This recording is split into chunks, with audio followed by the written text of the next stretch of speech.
What's up, YouTube? Welcome back to the channel. Today we are going to be reviewing the new community shaders mod for Skyrim. I'm going to be incorporating this into the LoreRim mod list, which these community shaders are already included in the 3.19 version of LoreRim. And for those of you who are unfamiliar with what LoreRim is a massive mod list that contains 4,000 plus mods and is approximately 500 gigabytes in size.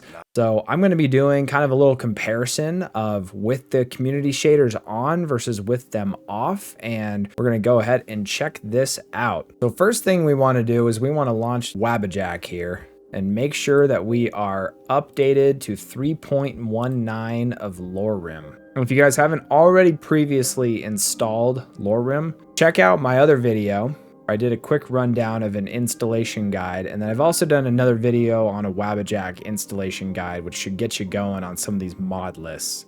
I've already installed this, but what you want to do is you want to hit the download button and then hit the play, and then if you've already installed LoreRim, you want to make sure to hit this little checkbox here to update the installation. Always make sure that you check that little checkbox for an update. If you're doing a clean install, then you want to make sure that this is unchecked. So once that's completed, you can go ahead and go find where we've installed our mod list. I did a fresh install of LoreRim just to make sure that all performance metrics are going to be maxed out with my system, because I wanted to make sure that there were no bottlenecks or that there were no issues with a previous update. So inside of your installation location, I want to go ahead and launch Mod Organizer EXE. This is going to bring up all the mod lists. And like I said, in this latest version, there is a new profile that includes the community shaders, and it drastically changes the look of this game. So right here, I already have it selected, but if you go to your profile, you can see all the different profiles here. There's normal, performance for lower end systems, and then there's a standard ultra, that's with the ENB enabled, and then there's ultra with CS for community shaders. Now, before we run this mod list, there's one thing that we want to do real quick. I saw an update on Discord from Biggie Boss saying that he recommends updating to the latest community shaders manually, which is not included in the 3.19 release.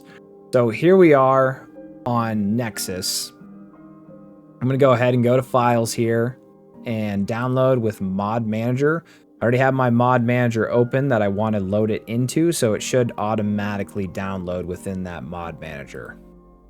And if we go over here to our downloads tab, you'll see it here at the top if you sort by file time, the community shaders. So we're just going to go ahead and update this real quick. Gonna hit OK, and then we want to, I believe, just replace it. And then we're going to launch the game here. And loaded into the game here, since we've updated our shaders, you can see in the top left that it is starting to compile all those shaders. And this can be a pretty CPU intensive task. So just hang tight and wait for it to complete before loading into the game. All right, so here we are in game. I started a new game just for the sake of keeping things clean. So right off the bat, I can already tell the fires look different with the community shaders. And this looks really good, honestly, with the interiors. This is in Breeze Home, if you guys are unfamiliar. Yeah, I think the lighting in the interiors looks great. And it even probably looks more accurate than having like an ENB, like this lighting on the floor here, coming through the window. Check downstairs real quick. Yeah, like with the candle off the wall. So the biggest thing that's going to be changing with these community shaders is the lighting. So that is what we're doing our tests with. One thing I'm noticing, like right here, it already seems like it's a little too dark. So that might be the biggest problem with community shaders, is it's kind of like too dark in certain areas. And here's what Breeze Home looks like without the community shaders on. You can see, like I said, the fire looks like it's almost more orange. Everything seems like it's just brighter. You still got things like this through the window where you've got the sun coming through the window like this. But overall, everything just looks brighter. So same thing down in the basement here. So see, you can actually see those stairs. And here's your little spa area. But things like I said, like candles, like don't look as good, or certain light sources on the inside. And it also doesn't look as realistic as well. Now switching back to the community shaders, we're gonna go check out Whiterun. So, okay, this is definitely a little different. And another thing we're gonna be doing in this video is some performance testing. So I'm gonna go ahead and put my overlay in the top left of the screen. I've fully revamped this overlay so that it is easier to read, has more information, and kind of shows you exactly what's going on in the game as I'm going through.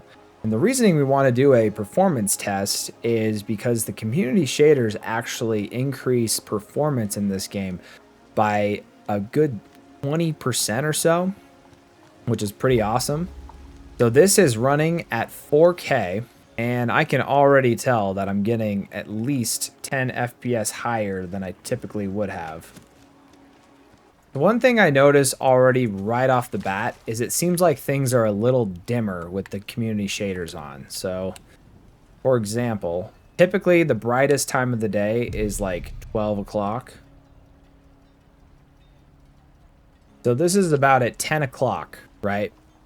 And what I noticed is typically the brightest point of the day with a standard ENB is around like 12, right? So this is at 12. It almost seems like it got like darker outside, which is kind of interesting. Now, if I end up going to about like 3, it starts getting a little brighter as well here. But it's still, as you can see, it looks like it's almost like not bright enough. So I think that's one thing that they might need to adjust with some of these community shaders, is adding a little more brightness when you're outside. I think the interiors of buildings look awesome, and I love the increase in performance and whatnot, but they probably need to change some of the shaders so it's more compatible when you're outside in the wilderness and outside in towns as well. So this is a quick comparison of Whiterun outside without the community shaders. So like I was saying, things just look a little brighter. So like if I go to like 12:40 p.m., which is typically the brightest point of the day, it actually looks like the brightest point of the day. And same thing, if you look at your sun, it looks more accurate. And you can actually, in this case, find where the sun even is. So here we are in Riverwood. I mean, I will say this looks really good. But you got to kind of check the time sometimes. So it's 5:39, and that's where things can be a little jarring, is when the time is like 12 and it seems like it's darker than it is when it's at like 5 o'clock at night. So there's a few things, like I said, that needs to be changed, but overall this looks really good, and I think they're off to a great start.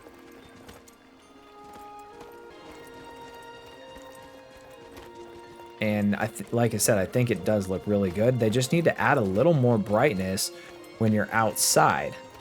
So this is another good example right here. So there's your sun. If you're looking at the sun like this with your standard ENB, it's going to kind of look like it's like almost blinding you in the face. Whereas the sun in this case looks like it's almost, you could just stare into it all day and you wouldn't hurt your eyes per se. I know this is a video game. You can't actually hurt your eyes from looking into the sun. But that's kind of the effect that an ENB adds, is that like blinding light effect when you're staring directly at the sun. And we'll do a quick test here. So see, same thing. You gotta wait for the shaders to load a lot of times, but this is at 12 o'clock in the middle of the day. And there's your super dim looking sun. So definitely needs to change a little bit, but I do like how everything looks, especially the interiors. So let's go ahead and check out this inn real quick. yeah, the fires look good. And some of the lighting peering in through the windows looks really good. Like I said, they did the inn looks really awesome, especially with things like candles and certain lighting. Come on in. Let me know if you need anything. Or take a... And here is Riverwood with the community shaders turned off. This is at 2:20, 3 o'clock in the day. And again, you can just see how much brighter everything is. Now, one thing that I noticed right off the bat, I do think that the shadows and whatnot look way more accurate with the community shaders on. But things just look more vibrant when you've got the ENB enabled, and this specifically is Cabbage ENB with the standard LoreRim 3.0 Ultra Profile. And then finally, we're gonna do a night test. So you gotta always do a night test, because sometimes, especially with certain ENBs, night can be almost too dark where you can't see anything. This isn't bad. This is to the point where it's like dark and it adds that extra layer of immersion, but it's not to the point where it's too dark where you can't even see where you're going. Yeah, and like the flames on the side of this bridge look pretty solid.